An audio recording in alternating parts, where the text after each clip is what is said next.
What's up everyone? It's Rayvon from LuvLOLA. Welcome to my channel. Thank you so much for joining me today. I am just so happy to have you here with me. Make sure that you take a moment to look down below in the description box because that's where you're going to find a link to where you can purchase the pattern. I'm going to have links to where I purchase my materials, my vinyls, my zippers, my hardware. If I'm using it, you're going to have a link to where you can find it. Today, we're going to be making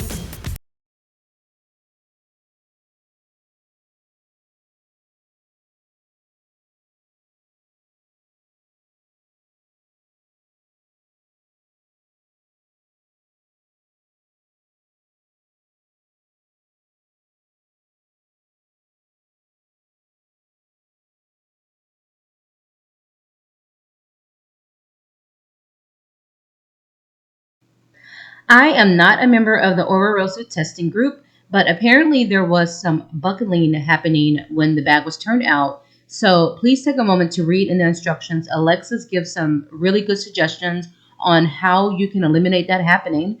I'm not going to go over that too much. I'm not really going to go over it in the video. So just make sure that before you get started with your interfacing and stabilizing, that you give that a good read to make sure that you don't have any issues.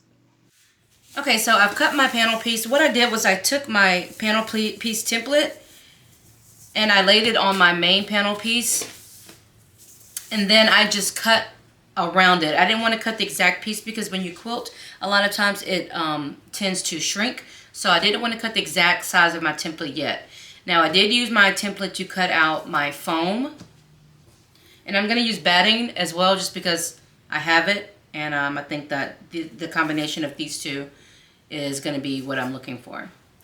So, first thing I'm going to do is get my foam attached. I can't remember the name of that foam. I feel like it's something to do with a car. I'm going to try to find it. But I got it from Hobby Lobby. It's a thin foam. You can also use the regular foam from Pellon. That's a better option. I just don't have any right now. So I'm using what I have. And this bedding isn't quite thick enough to give me what I want. And neither is this foam. But together, I think it's going to be perfect. So I'm going to go ahead and get this attached. I'm using Elmer's spray adhesive.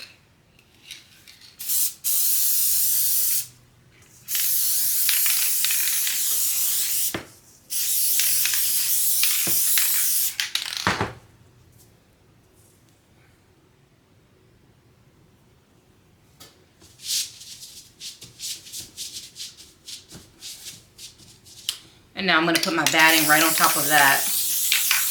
I probably could have used 2 or 3 layers of batting and that would have worked as well. I'm a believer in using what you've got. I like to save my money, so I'm going to use what I have and I'm going to make it work. I've used this batting before for quilting and it was just fine.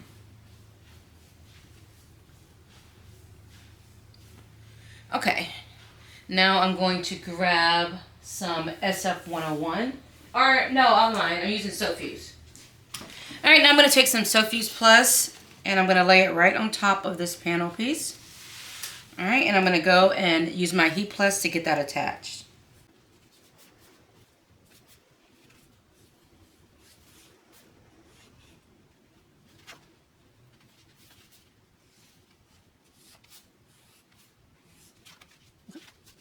Now I'm going to find my midpoint.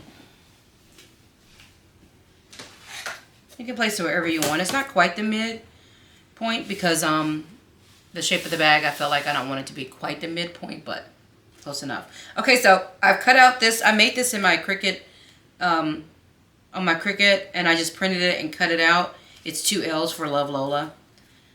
I'm going to place it so that it is backwards for me to trace it because when I quilt it, I need it to be the other way, right? So you don't want it to be spelling what you want right now. You want it to be actually mirrored. Alright, I'm going to put it about right here.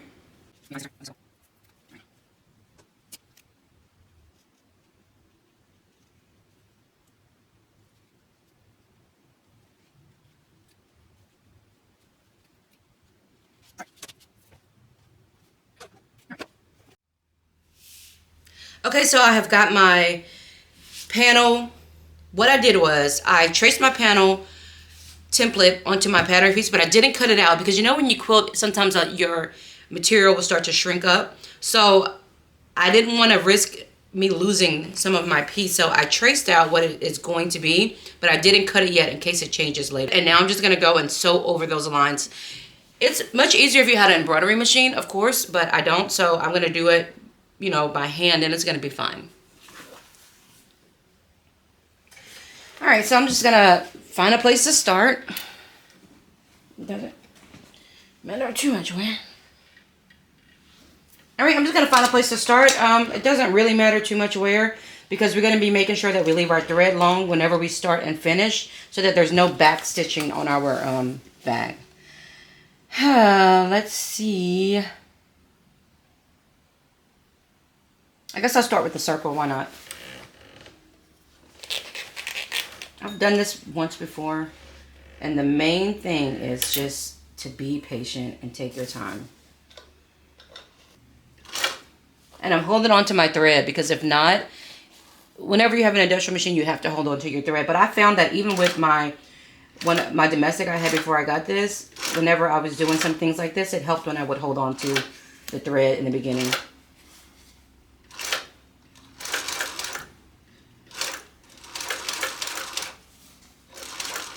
And most machines, you can change the speed, so that's an option too.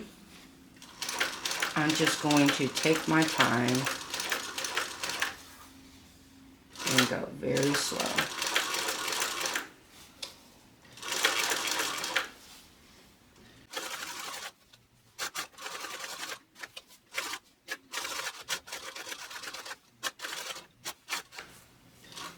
Okay, and I want to make sure that I finish right where I started. So I'm just going to feed my needle through, okay, and then I'm going to pull it and cut. And now I'm going to do the same thing for the rest of it. When you have overlapping letters, you have to remember which line goes over the other line. I drew mine so that I wouldn't mess it up, because the first time I did it, I definitely had the one L going in front of the other, and it should have been the other way around. All right, so now I'm going to start on my L, because that's what's next. When you get to those corners, if it's not exactly where it needs to be, don't be like, oh, it's cool, it's close enough. No, put that needle exactly where it needs to be, or it's going to mess up your design. Ask me how I know.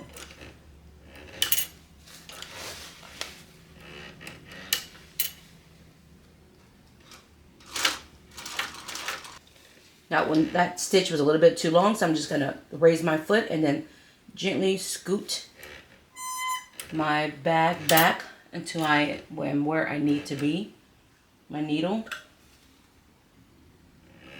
If you don't want to scoot it, what you can do is adjust your stitch length. So this next one, I'm going to just go down to my smallest stitch length, and I think that's going to be perfect. Yeah. A little bit too much.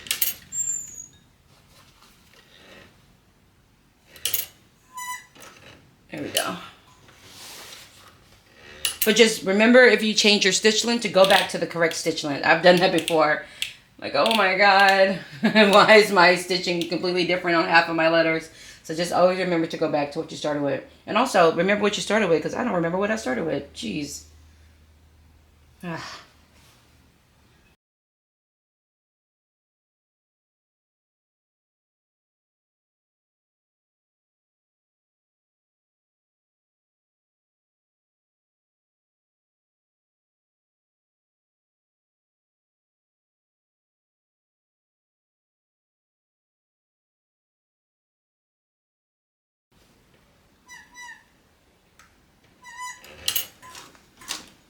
All right, that's it. Now we are going to pull all of our thread to the front. Through to the back, and get it tied off. To tie your strings is really easy. Just grab one of your Just grab one of your strings and just give it a little light tug, like very gently. And when you do that, the thread that it's attached to from the other side is going to start to show. When you see that little hoop start to show, you just grab something, seam ripper, and get a hold of that thread, and then start to pull it, and then pull the thread all the way through to the back. Once you've got it to the back, we're just going to tie it in a knot. If you would like to burn it after you tie it in a knot, you can do that. Whatever makes you comfortable. And then you can get these cut off. Now, I'm not going to lie. I don't like the way mine look. I had to take one piece completely out. Can you see it? I don't think you can see it exactly, but my thread, apparently my thread, well, not apparently, my thread on the top, my tension wasn't tight enough because you can see little bitty, I don't know if the camera's going to catch it because of the lighting, but you can see little bitty dots on the front. And whenever you can see dots, those dots are the back of my thread showing. When you can see that, that means that one of your tensions is off. So this is from the bottom side. So the thread that's showing dots right now is my top thread, because I remember we did it backwards. So that means that the tension on the top thread was not tight enough. I took that one all the way apart because I was so angry. But yeah, so that's why you can see, like, on the corner, you see how on the corner that thread got dragged?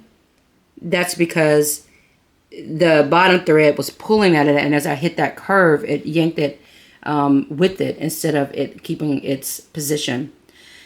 So now I'm either going to rip this whole thing apart and start over, or I'm going to just go and add a stitch on top of what's already there. I think that's what I'm going to do. I don't have time to rip this out. And I'm just going to try my best to stay right on line. But yeah, so that's what it is. If you ever see dots like that on the front, those little dots, that means that your tension is off. So I'm going to go, and it happens, you know, it just happens sometimes.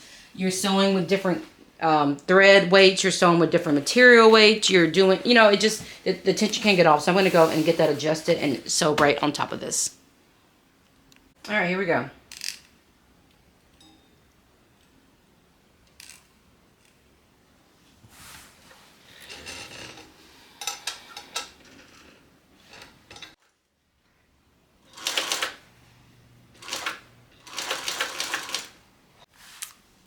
Okay, y'all, I'm so glad I didn't just throw this away like I was going to. I went back and stitched right on top of it, and I actually love it.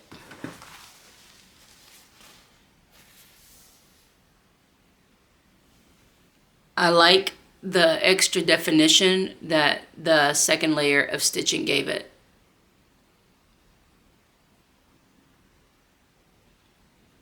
So let me be the person that tells you don't give up if you mess up. Just keep going. You can make it right again. Okay?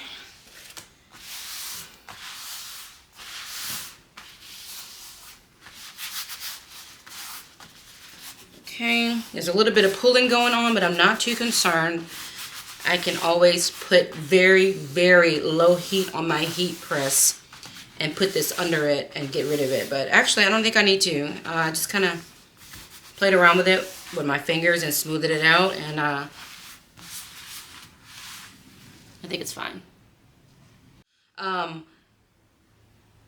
could do a little stitch along the inside to make sure that this stays connected. I may do that just because my my foam doesn't go quite to the end, and my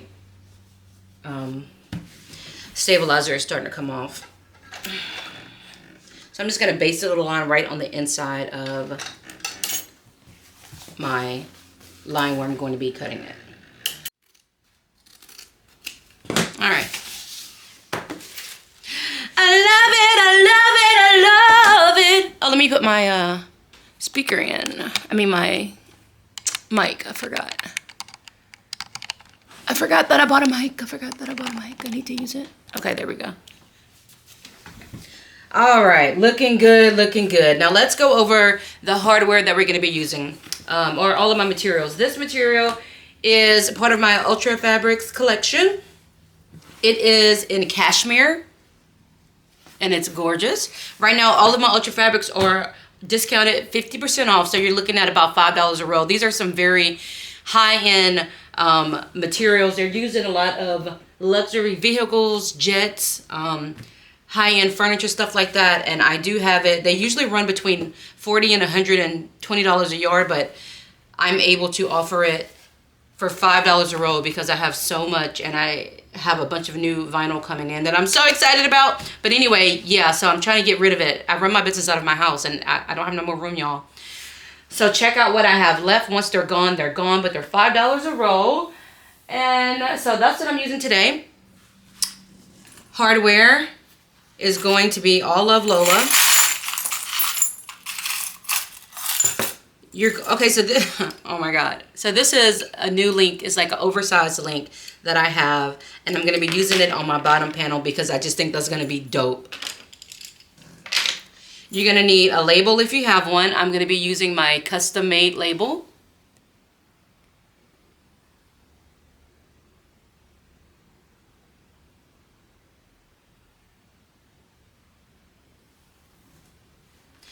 Optional, you can use purse feet. I'm going to go ahead and use them. You're going to need 2 to 4 strap-ins, a zipper end, just one, I don't know why I have 2, an adjustable slider,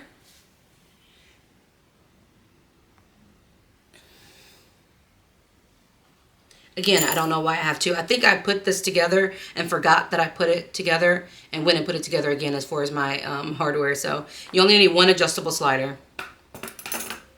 You're going to need, yeah, that's what I did. I got double everything.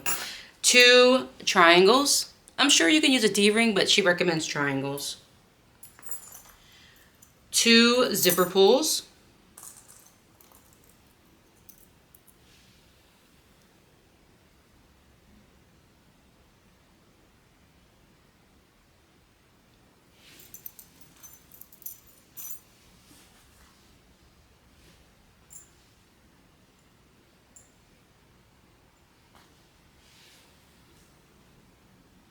She said 2 to 4 strap ends, a end piece for your zipper, and about, I think she said 4 to 8 9mm rivets, and then maybe about 8 large rivets, 10mm. Depending, excuse me, depending on your fabric, I'm sure is if you might need to use the large. Okay, so that's everything. All of this hardware is available on my website, LuvLOLAlooks.com. I'm gonna try to get a card added at the top right corner right about now. I think my timing is getting better on that, so y'all bear with me. And you're gonna need a zipper. I forget how long. All right, let's get started. Okay, so I'm gonna go ahead and work on this bottom trim. This is the bottom trim to get my link attached to it. So I've cut this piece about 8.5 inches long, and it was 1 inch wide. So then I drew a line down the center and folded in both ways. So now that leaves me with a half of an inch piece. It's half of an inch wide and about 8 inches long. I'm gonna fold it at about 1 3/4 of an inch. And I'm gonna run some double-sided tape along the whole length of it. I've never done this before, y'all. I'm just playing around. Y'all know how I do. Hopefully it comes out cute.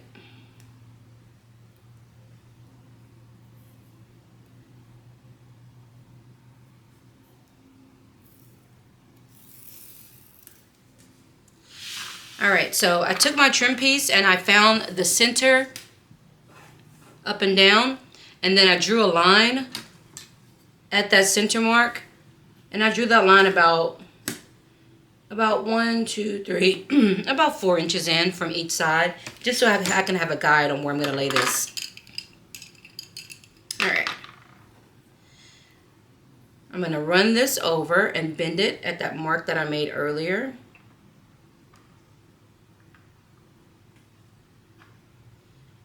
And when I pull it around, I'm going to just line up the trim so that it's right behind itself. All right. Now I'm going to find the midpoint. I marked the midpoint on here already, and I'm just going to position my hardware so that it's, you know, at the midpoint. I'm just kind of eyeballing it. All right. And then I am going to lay my little strap piece on the center of that line. And now I'm going to do the same thing to the other side. Okay, so now to get this attached, I'm going to go and sew at 1/8 of an inch along the edge of this strap. When I get to the end, I'm not going to box it just because I personally don't like the way a lot of boxing looks. I'm just going to stop and pull my thread to the back and tie it, and then I'm going to do the same thing on the other side. So there's just not going to be a box on the end. I'm going to leave that open because I'm going to be adding a rivet or some kind of decorative piece right there. So that's going to give me a little bit more stability. Okay, so I'm using these for my purse feet, but I carry them in 4 different sizes. So I think I'm going to get some of these. I have, I think, 15 millimeter, 10, 12, and 6. They get pretty tiny. I got these because I wanted to use them as decorative pieces, but I haven't gotten around to it. But I think that this bag is going to be perfect for me to get some of these on. So that's what I'm going to do. I think I'm going to just rotate them. 10, 6, 10, 6, 10, 6. I think that'd be cute, right?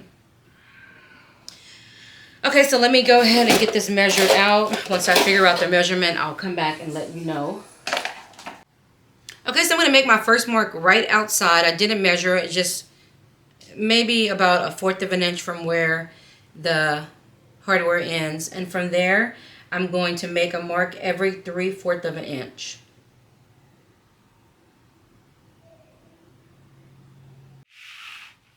Okay, so I have added my decorative pieces, and what I did was, oh, I think I already gave you the measurements.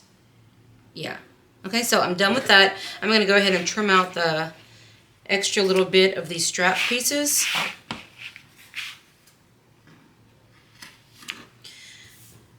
I must admit, y'all, I think this is pretty dope.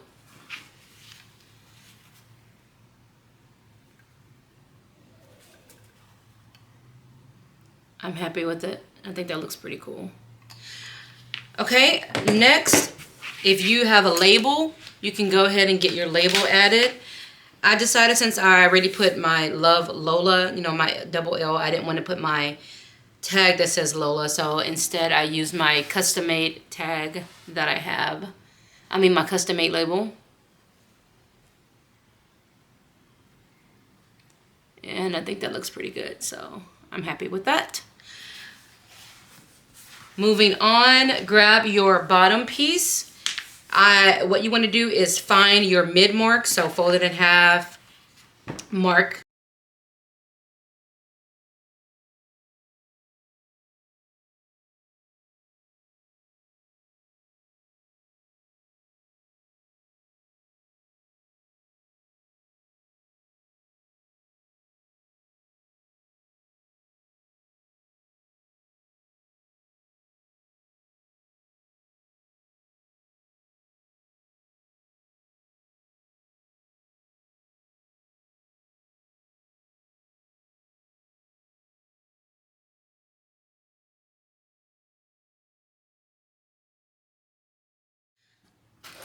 Okay, so we're going to be placing these right sides together, and we're going to sew it at 3/8 of an inch seam allowance.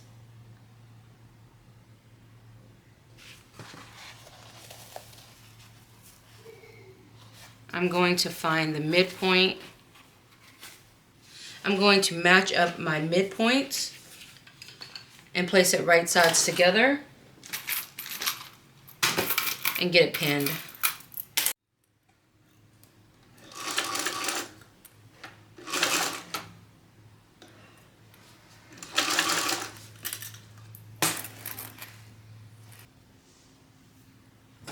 Okay, now she wants us to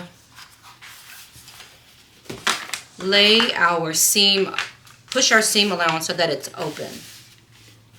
Because you're going to be top stitching along the top and bottom of this seam. Okay. So I'm going to press it open, just like that. Mine is resisting me just a little bit because I do have foam inside of my seam allowance, but it's fine. I'm just gonna go with the flow. I think I'll be okay. Once I get it on my machine, I push down against it so it's gonna hold itself. She said if you're having any trouble, what you can do is put double-sided tape along both of your seam allowances and then stick it down to hold it open for you, okay? All right, now we're gonna go and get those top stitches added. Oh, shit. Okay, once we have that attached, we're gonna go and we're gonna trim down the seam allowance for like the last inch or so before we get to the edge. Looking good, looking good. Now we're gonna go and repeat the same thing to our other main panel, okay? I'll meet you back in just a second after I get that done. Okay, so this is gonna be a drop-in lining, so what we wanna do is grab a ruler and make a mark at 3/8 of an inch down on the edge, on both edges. And then I'm gonna grab my pattern piece and I'm going to use that to trace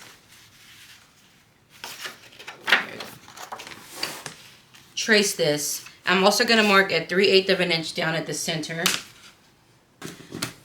And now I'm going to use my template to match it up at those two dots and draw a line. So now we know where we're going to be folding our bag in for our drop lining. Now we're going to go ahead and cut a few little snips, but make sure you don't cut down too far because it's going to leave you with creases. So you know, about 1/8 of an inch should be good enough. And we're doing this along the curves. Don't cut too much or you're going to be able to see it, okay? Just little bitty snips, about 1/8 of an inch down. Okay, so I should have done this in the beginning, but I didn't, so I'm going to show you how I'm going to fix it. Right now, I have all of that stuff inside of my, like at the top of my bag, and when I go to fold it, I didn't know this is a drop-in. It's going to be a little bit too thick for that. So what I'm doing now is after I drew that line, I just undid the seam that I had there, attaching everything together so that it's open. And now I'm just going, and I actually think this is great because now I have this perfect line from where I'm going to be bending it to drop it. I'm going to cut right along that line, and I'm cutting off that my stabilizer, my foam. I'm cutting off my foam and my interfacing right on that line. Now, if you follow the instructions that came with the bag, you wouldn't have made this mistake. She gave some great instructions, and I kind of lost myself doing this quilting and didn't follow it. But now it's perfect. So now I have a spot. I know where exactly I'm going to be folding this when it's time to do my top stitching. So it worked out perfectly. The back I don't have to worry about because I didn't add foam. It'll be fine. Once you have snipped along the top of your curves, get some double-sided tape and run it along right underneath that line that we drew where we're going to be folding this in. Place your pieces right sides together.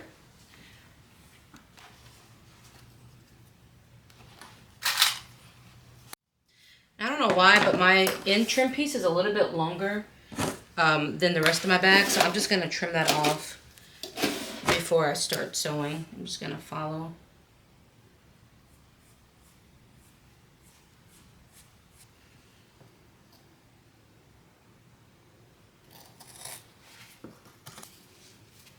All right, and we are gonna get this sewn on at 3/8 of an inch seam allowance. Okay, once you have that these attached, you can trim down your seam allowance to 1/8 of an inch. If you would like, you can leave the bottom and the top a little bit longer. Now grab your bottom piece and find your midpoint the long way.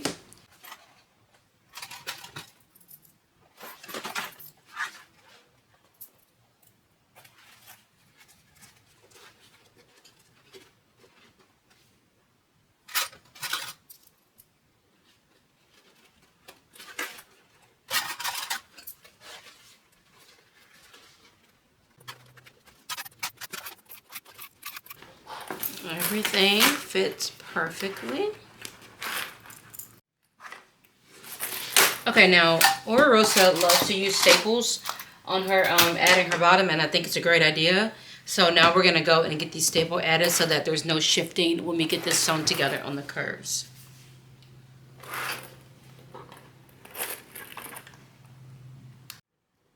And it just really makes everything easier. Everything just stays together when you have these staples in. Okay, and now we're gonna go and get this, get our main panel sewn to our bottom at 3/8 of an inch seam allowance.